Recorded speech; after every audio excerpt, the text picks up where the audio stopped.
warahmatullahi wabarakatuh. Jadid ta'al, Jadid wa Ahmad. Taqaddamu.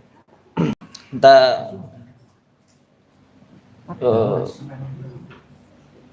ya wara hatif belakang ini. Sekalian dilihat. Alhamdulillahirabbil alamin wassalatu wassalamu ala asyrafil anbiya'i wal mursalin sayyidina wa syafiina wa maulana Muhammadin wa ala alihi wa ashabihi thayyibin at-tahirin. Subhanaka la ilma lana innaka antal alimul hakim wa tub alaina innaka antat tawwabur rahim. Rabbi shrah li sadri wa yassir li amri wahlul 'uqdatam min lisani yafqahu qawli. Amma ba'd.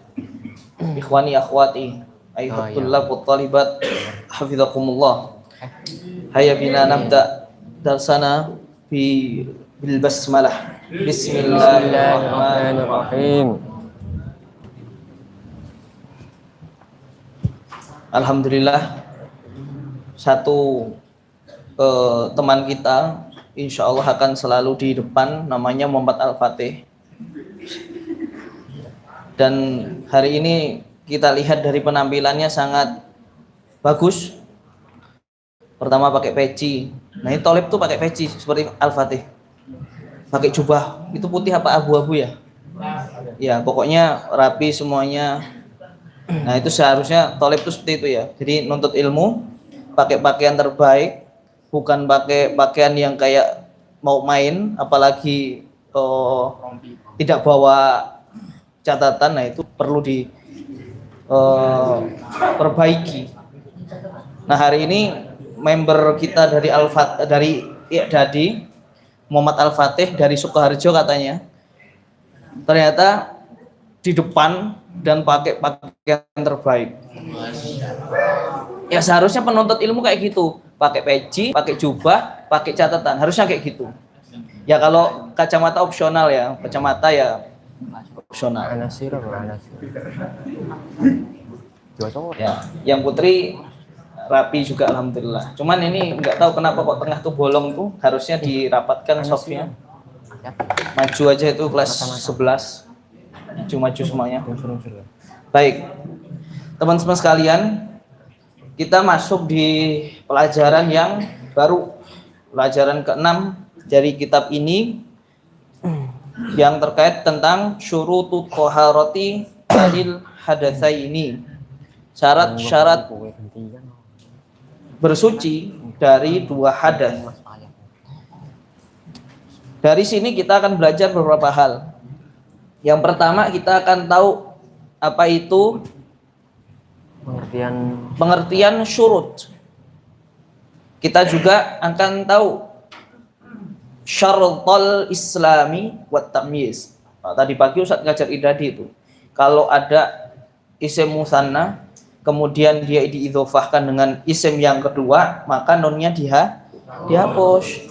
Syartani aslinya jadi syaratul islami wat tamyiz. Dua syarat Islam dan tamyiz. Kita juga akan belajar insya Allah tentang air yang suci dan mensucikan. Ada nanti juga air yang suci tapi tidak mensucikan. Ada air yang najis. Niat menciduk air. Nah nanti dalam mazhab Syafi'i ada namanya air musta'mal. Air musta'mal. Yang terakhir tathhirul ma'i atau mensucikan air. Baik, barangkali di tenaga-tenaga yang emergensi karena dari pagi tadi bahkan sebelum maghrib baru selesai pelajaran, tidak kemudian menjadikan perhatian kita lengah karena pembahasan kali ini adalah pembahasan yang fundamental. Mungkin seru juga karena ini nanti ada hubungannya sedikit dengan usul fikih. Jadi coba nanti tolong terutama anak-anak yang belum pernah belajar usul fikih, kita coba bahas dari segi yang sederhana, tapi dari pembahasan ini semoga antum dapat kaidah atau pemahaman yang baik. Jadi tolong silahkan senyaman mungkin, serelek mungkin, tapi dijaga adab-adabnya. kita bisa lihat prototipe santri yang baik kayak Ahmad Al-Fatih tadi ya. Semoga yang lainnya juga bisa niru tuh. Jadi yang kelas 12 tuh harusnya di depan, yang korek di depan. Jadi jangan di belakang, apalagi datangnya setelah ustadz. Nah itu ya. Nah itu dua hal tadi. Ustadz itu sangat respect pada santri yang datang duluan sebelum ustadz, karena tandanya dua, dia mempersiapkan diri untuk menuntut ilmu dan dia berusaha untuk fastabiqul khairat, berlomba-lomba dalam kebaikan. Ya semoga teman-teman tadi yang siang belum fastabiqul khairat, Allah ampuni. Kamu sudah ada ya. Amin. Kita mulai, silakan korek baca matanya sampai wal ma'ut tahir wa mutahhar. Silakan dibaca. Qala al-musannifu Rahimahullahu taala wa nafa'ana Allahu bihi wa bi 'ulumihi fid dharain. Amin. Faslun wa syurutut taharati 'anil hadathi al-asghari wal akbari.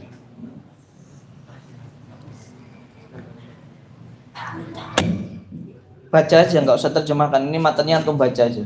Al-islamu wat tamyizu wal ma'ut tahirul matahuru fala yasihhu raf'u hadatsin wala izalatu najasin illa bil ma'il mutlaqi wa huwa ma nazala minas sama'i aw naba'a minal ardi.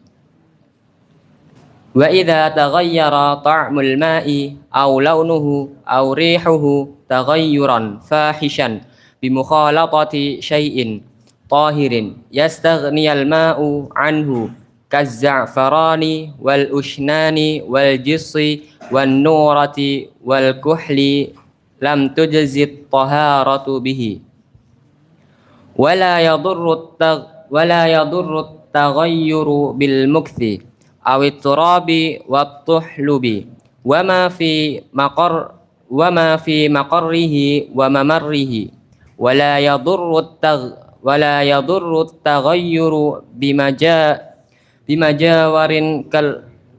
bimujawarin kal audi wad duhni al mutayyab.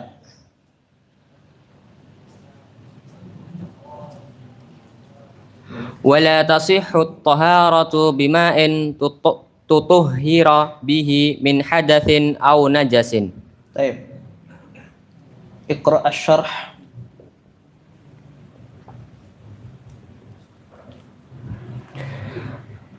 Ba'da an bayyana al-musannifu rahimahullahu ta'ala ma yata'allaqu bil wudu'i wal ghusli min furudi wa sunanin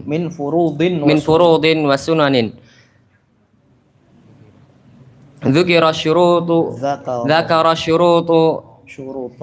syuruta allati tatawaqqafu 'alaiha sihhatuhuma wa la'allal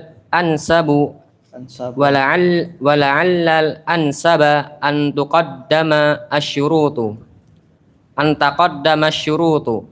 li'annaha mutaqaddimatun taba'an fanasaba an tuqaddama wad'an wa la'alla al-musannifa rahimahullahu ta'ala qaddama al-kalama ala furudil wudu'i wal ghusli li'annaha ajza'ul mahiyati amma asyurutu fa kharijatun anha.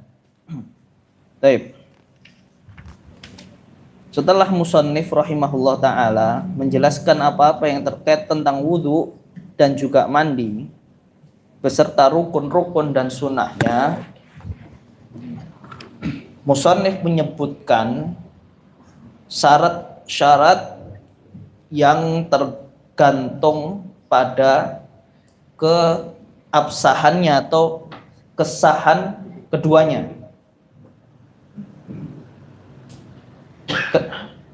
Barangkali ini adalah satu kesimpulan dari syarih yang paling cocok di dalam konteks penulisan matan ini adalah mendahulukan syarat-syarat, karena syarat-syarat secara alami, saya ulang, jadi ini syarih kemudian memberikan satu pendapat atau satu argumen, barangkali yang paling tepat itu harusnya mendahulukan penjelasan tentang syarat-syarat.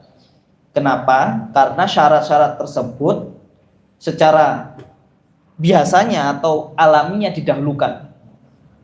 Maka seharusnya penjelasan penulisan tentang syarat-syarat itu didahulukan.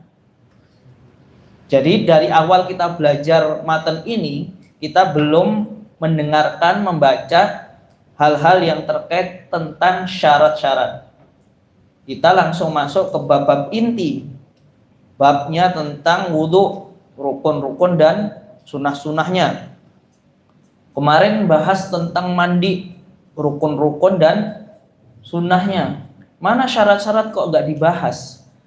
Maka di sini syarih kemudian mengambil sebuah kesimpulan barangkali. La'alal musannifa, mungkin barangkali penulis matan ini mendahulukan pembicaraan tentang rukun-rukun wudhu dan juga mandi, karena rukun itu adalah bagian inti dari suatu ibadah. Adapun syarat-syarat itu adalah bagian yang berada di luar ibadah. Jelas enggak? Ya. Baik, nanti setelah ini lebih jelas lagi. Awalan ta'rifus syurut. Pertama, definisi syurut. Asy-syurutu jam'u syartin bisukunir ra'i lughatan ta'liqu amrin bi amrin yahsulu kullun minhuma fil mustaqbal ka an taqula idza jaa zaidun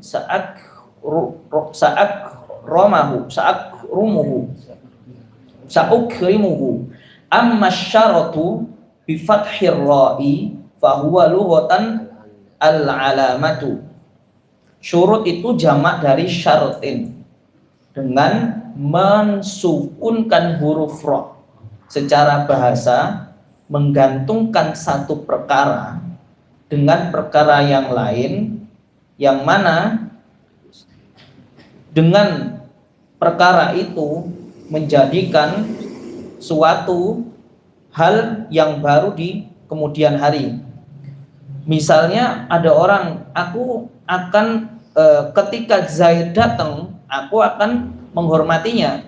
Berarti syarat di sini Zaid datang. Nah, itu kayak gitu. Jadi syaratnya apa? Zaid datang baru dia menghormati. Tapi kalau di sini secara bahasa syarat dengan roknya berharokat fathah, artinya tanda.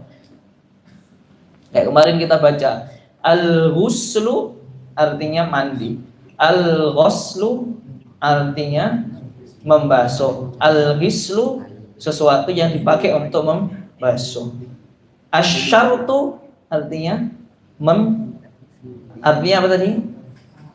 Syarat. Kalau asy-syaratu artinya tanda.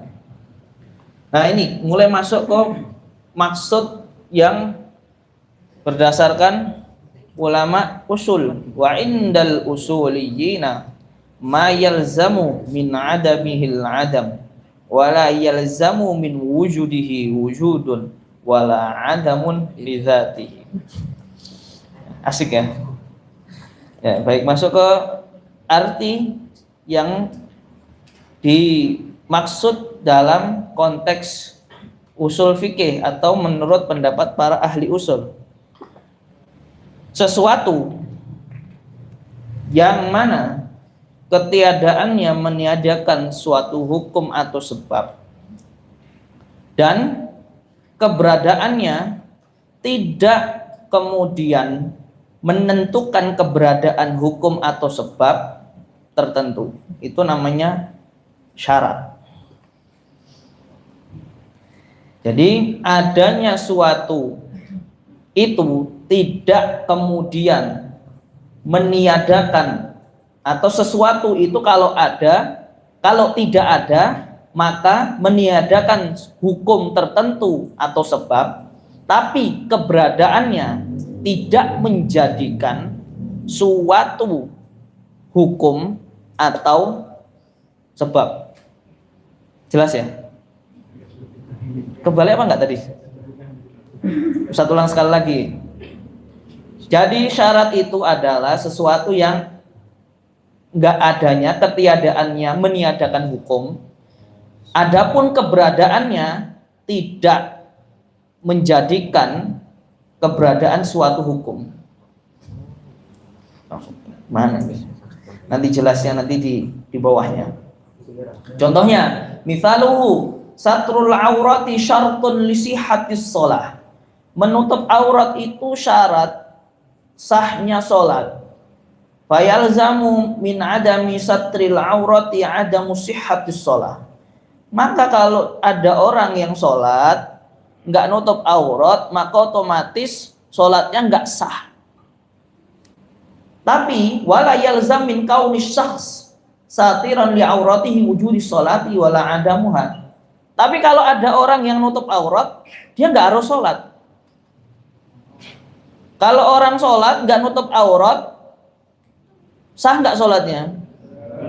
Nggak sah. Tapi kalau orang nutup aurat harus sholat nggak? Nggak harus. Itulah maksud dari definisinya. Sesuatu yang kalau nggak ada hukum, atau hukumnya jadi nggak ada. Tapi kalau dia ada, tidak harus ada hukum tertentu.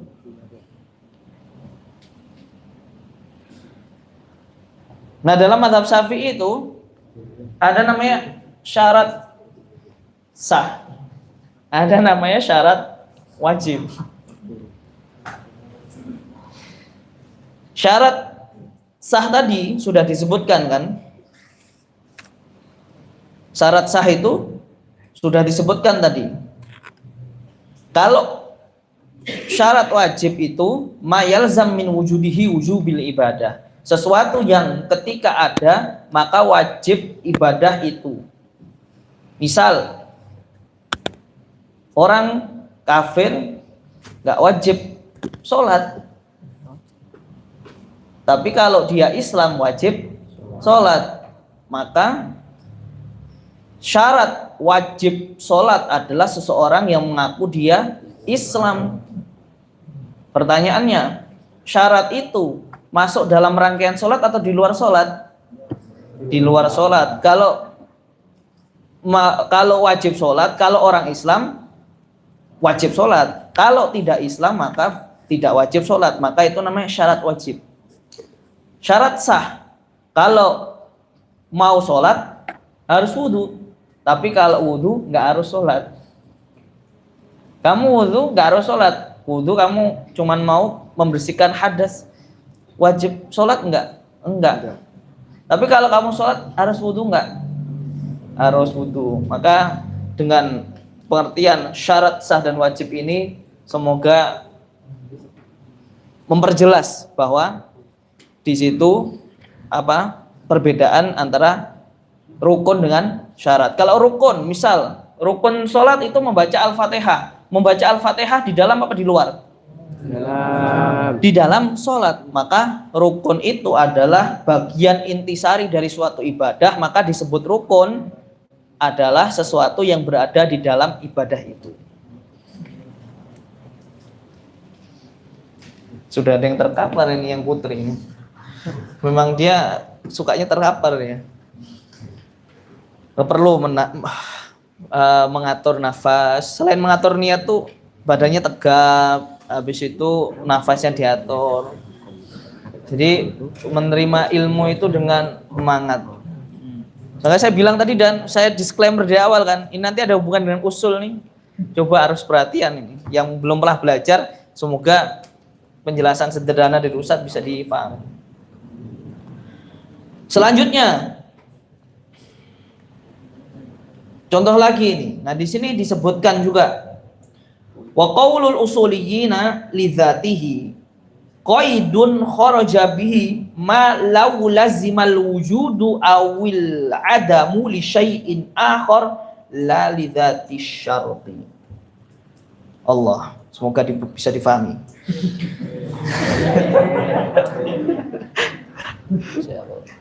Sebuah batasan, jadi yang disebut lidzatihi itu adalah sebuah batasan yang dengannya sesuatu itu keluar. Sebuah batasan yang dengannya itu sesuatu keluar. Ini makanya pembahasannya tentang logika ya. Kamu perhatikan, minimal nyatet. Sebuah batasan yang dengannya sesuatu itu keluar, yang sekiranya batasan tersebut mengharuskan adanya sesuatu itu wujud ataupun adam ataupun tidak wujud. Ustaz ulang sekali lagi, yang mananya batasan itu tadi mengharuskan adanya wujud sesuatu ada atau tidaknya wujud sesuatu yang lain, bukan karena syarat itu sendiri.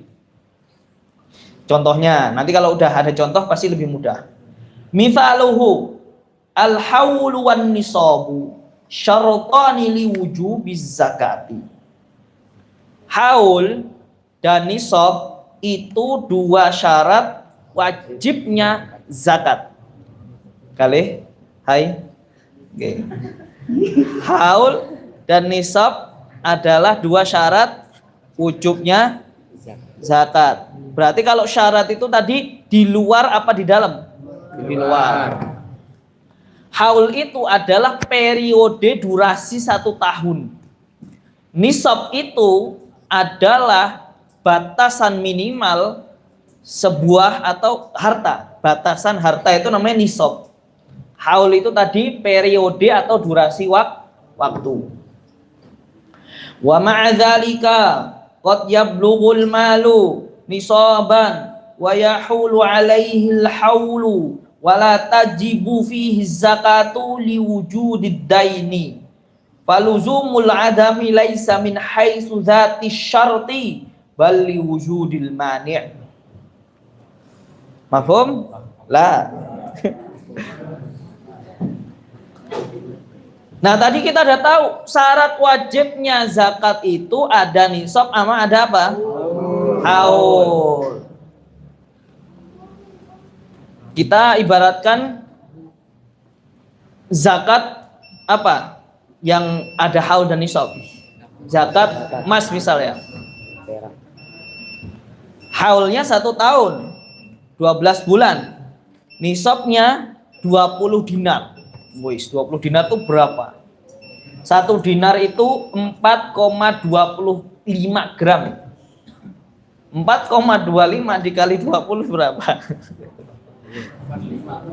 85 gram. Berarti perkiraan nisab emas itu adalah 85 gram. Sama kayak perak.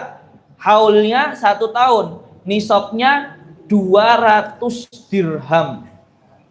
1 dirham sekitar 2,95 gram. Berarti berapa gram? Kalikan 200 kali 2,95. Nanti dihitung sendiri. Ya yang gampang emas tadi kan. Berarti kalau ada emas senilai 85 gram nisab, sudah sampai nisab belum? Sudah sampai nisab belum?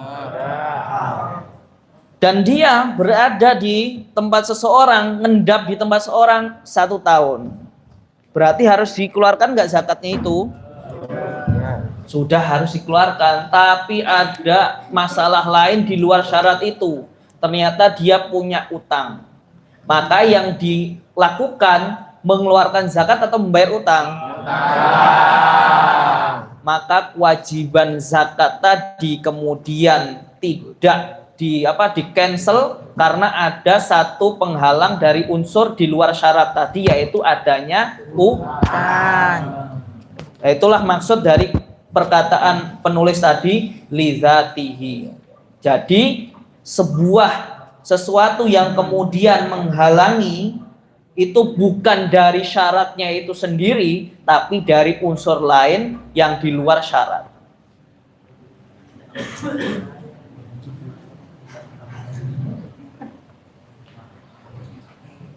Oke. Jam 10 masih lama ya?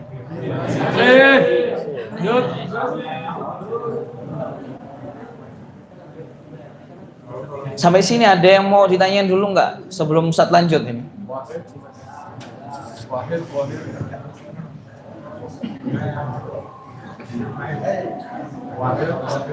Anak-anak idadi nanti nggak apa-apa kalau belum paham, nanti bisa diskusi sama kelas yang kalau sama-sama paham. Oke, ringkasannya, rukun itu di dalam ibadah apa di luar ibadah? Syarat itu di dalam apa di luar? Udah, intinya gitu dulu aja. Ya, itu kalau mau dibilang intinya gitu. Ustadz selalu menjelaskan secara detail sampai nanti intinya Ustadz kasih tahu. Oke, yang kedua, tsaniyan syarta al-islami wa tamyiz. Dua syarat Islam dan tamyiz. Zakarul musannif rahimahullahu ta'ala thalathata syurutin lit-taharati 'anil hadatsaini hiya al-islamu. Musannif rahimahullah menyebutkan ada 3 syarat untuk toharoh dari 2 hadas. Yang pertama Islam, wa huwa lughatan al-istislamu wal-inqiyad. Kilahuma maknanya sama, menyerahkan diri, tunduk. Wa syar'an al-inqiyadu lil ahkamis syar'iyyati, tunduk pada hukum-hukum syariat. Fala yasihhul wudhu walal ghuslu min kafirin li'annahuma ibadatani la budda fihima minan niyyati. Tidak sah wudhu seseorang ataupun mandi seseorang dari orang kafir, karena 2 ibadah tersebut, wudhu dan juga mandi, wajib disertai dengan niat. Wa min syartin niyati al-islamu. Dan di antara syarat niat itu adalah Islam. Wa bina'an ala hadha syarti idza ajnabal kafiru hala kufrihi waqtasala hala kufrihi minal janabati wajaba alaihi idza aslama an yaqtasira lil janabah wa la yakfihi ghusluhu sabiq li'adami sihhati niyyati. Dan atas dasar itu, kalau ada orang kafir yang junub pada masa di kekafirannya dan dia mandi pada masa tersebut untuk menghilangkan junub tadi, maka ketika dia masuk Islam, wajib atasnya untuk mandi kembali, mandi junub kembali. Tidak cukup mandi yang sebelumnya, karena 1 syarat sahnya tadi tidak terpenuhi. Apa syaratnya tadi? Islam. Maka Islam ini adalah syarat sah dari apa? Toharoh anil hadatsaini. Orang yang dia dulu sering mandi ketika junub, tapi kalau dia belum masuk Islam, maka dianggap mandinya tidak sah. Yang kedua at-tamyizu, wa huwa lughatan at-tafriqu, wa syar'an an ya'kula wahdahu wa yashraba wahdahu wa yastanji'a wahdahu. Yang disebut tamyiz itu secara syariat adalah manakala seseorang itu bisa makan sendiri, minum sendiri, istinja sendiri, semuanya dilakukan kebutuhan pribadi sendiri. Ini jangan langsung nyanyi ya nanti. Makan sendiri. Nyanyi nanti. Saya nggak mau nyanyi itulah. Kamu nunggu saya nyanyi ya? Enggak.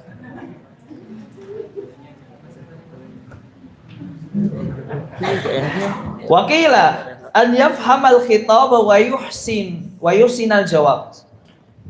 Ada yang mengatakan bahwa yang disebut tamyiz itu adalah ketika diajak ngomong paham, jawabnya juga nyambung. Kira-kira Salim itu udah tamyiz belum? Kamu kalau dia udah bisa makan sendiri belum? Ya, kamu cek aja sendiri. Kalau enggak, lihat aja. Kalau diajak ngomong nyambung, jawabnya nyambung, berarti udah tamyiz. Kalau dia ditanya apa, jawabnya apa, berarti belum tamyiz. Salim, dia nggak paham, berarti belum. Fala yasihu wudu'u ghairil mumayyizi wala ghusluhu. Maka orang yang belum tamyiz itu tidak sah wudunya dan juga mandinya. Karena keduanya itu ibadah yang membutuhkan niat. Dan di antara syarat niat adalah apa? Tamyiz.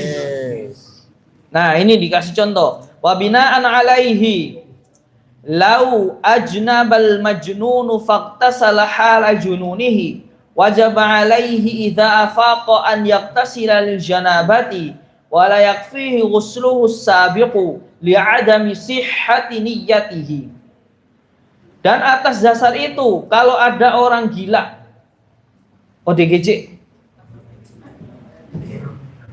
junub, dia mandi pas waktu gilanya, maka wajib untuknya ketika udah sadar, wah aku sudah tidak gila.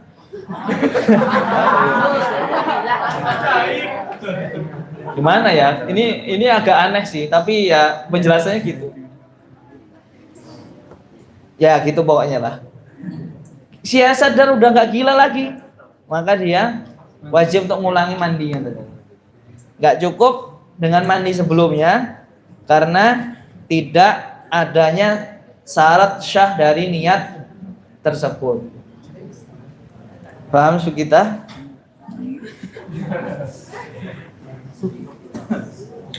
Oke.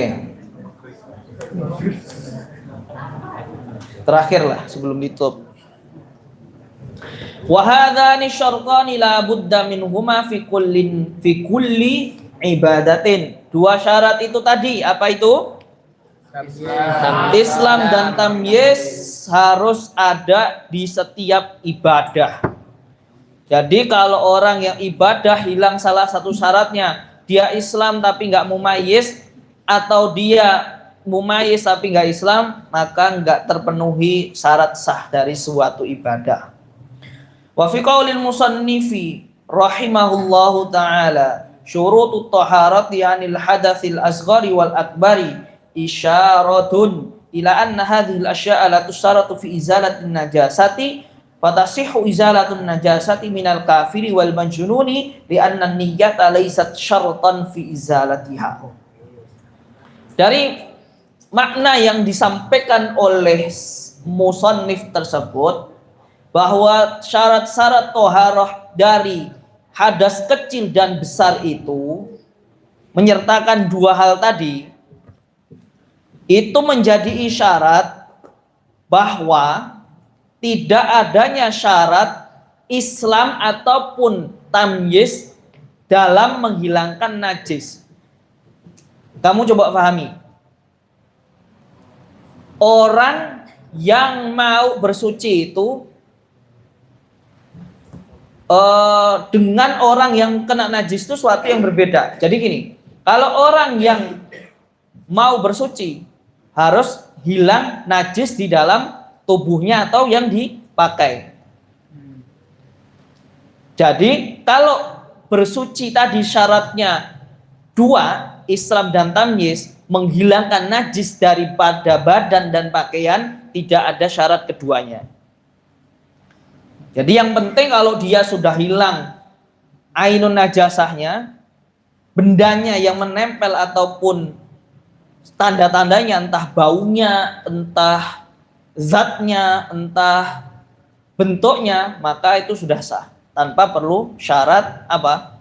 Islam dan tamyiz. Jadi kalau toharoh harus menyertakan dua hal tadi, tapi kalau menghilangkan najis dari badan dan juga pakaian tidak mensyaratkan dua syarat tadi. Suara saya merdu sekali ya, jadi kayak tambah nyenyak ya. Saya itu selalu teringat dulu diajar fikih di semester mustawal awal sama Dr. Jamal Al-Misri. Dr. Jamal itu kalau menjelaskan materi kayak orang lagi orasi di depan pasukan gitu. Suaranya tegas, suaranya itu lantang, penjelasannya sangat jelas. Dan satu lagi tuh kalau yang ngajar hadis namanya Dr. Al-Ajuz. Dan wallah alam Dr. Al-Ajuz kayaknya sudah pulang ke Mesir. Jadi dua orang yang mengajar Ustadz, yang satu namanya Dr. Jamal Al-Misri sama Dr. Al-Ajuz Al-Misri itu kalau ngajar powerful, semangat, sehingga orang yang dengerin itu bukan hanya paham tapi langsung tertransfer energinya. Kalau Ustadz hitung semua, insya Allah Ustadz masih ingat nama-namanya, masih ingat wajahnya, masih ingat cara ngomongnya. Bahkan di titik tertentu, ada teman Ustadz itu bukan hanya ingat semuanya, bahkan pembukaan di setiap dosen itu masuk diingat semua. Dosen ini pembukaannya gini, dosen B pembukaannya gini. Saya nggak hafal itu. Ada teman saya tuh, Ustadz Dr. Ajuz itu pembukaannya kayak gini, Dr. Jamal pembukaannya gini, Dr. Badr pembukaannya kayak gini. Satu lagi Dr. Ajazi pembukaannya kayak gini, diingat semua. Ya, saya doakan antum bisa kuliah di Libya insya Allah. Bisa kuliah di Mesir. Bisa kuliah di Saudi. Amin. Tolong dari sekarang yang giat belajar, jangan lembek, jangan suka ngantuk. Kalau bahasanya tadi menye-menye itu. Yang sabar belajar itu bukan hanya butuh apa istilahnya giat, tapi juga sabar. Sabar itu dua hal, sabar ketika mendengarkan guru dan sabar dengan gurunya. Dan semoga kita diberikan kesabaran untuk belajar dan mengajarkan insyaallah. Baik, cukup insyaallah, kita lanjutkan 2 pekan yang akan datang insyaallah. Semoga semuanya sehat walafiat, diberikan kemudahan untuk menuntut ilmu. Kita akhiri dengan hamdalah dan doa kafaratul majlis. Alhamdulillahirabbil alamin. Subhanakallahumma bihamdika asyhadu an la ilaha illa anta astaghfiruka wa atubu ilaik. Assalamualaikum warahmatullahi wabarakatuh. Waalaikumsalam warahmatullahi wabarakatuh. Jazakumullahu khairan katsiran Ustaz. Ilal liqa. Bi'anillah. Pak Yakum.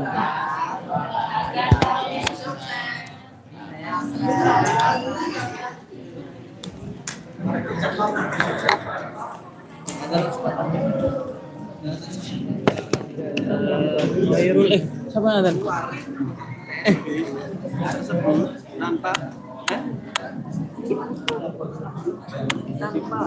Oh, Adam tuh. Ada berhenti.